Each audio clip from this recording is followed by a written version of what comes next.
Hi guys, it's Ian, and this is Anna, my girl. She hates it when I call her my girl. Kasi feeling niya binibaby ko siya. Matanda na daw kasi siya. But I don't care. Like her smile, she hates it but I think it's so sexy. Wow, credits to Bruno Mars.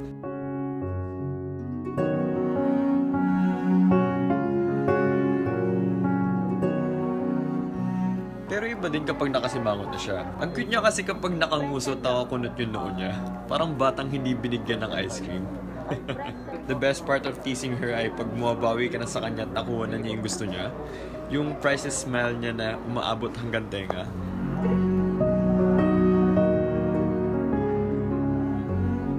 Lalo na pag kinakain niya yung paborito niyang pagkain. Priceless. Pero i-expect mo na pagkatapos niyang kainin lahat ng pagkain gusto niya, Walang anyo. Sasabi ko na anyo eh. feeling niya tumaba agad siya ng 10 pounds.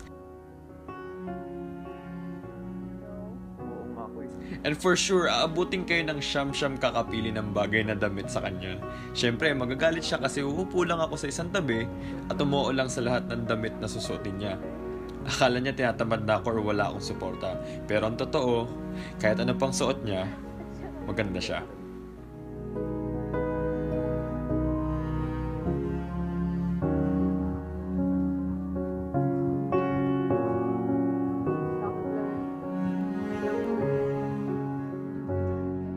Paborito namin dalawang mag-away sa kung ano ang papanoorin namin. De joke, paborito namin na mag-movie marathon.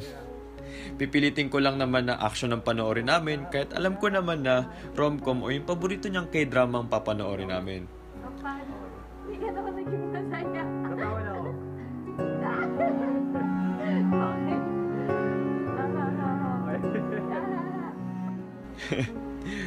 Makatulog ka lang saglit, pagising mo, umiiyak na siya. Hindi ko alam pero parang nire-remind niya lang sa akin kung paano siya masaktan at umiyak. Hindi ko ata kakayanin pag ako na yung dahilan. Sige na, mag-book ka na. Uwi ka na eh.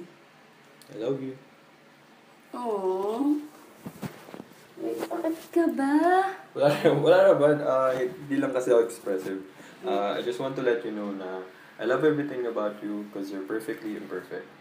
Aww. Love you. Oh my God. Bakit yun? Pero, sige na. Ang corny natin.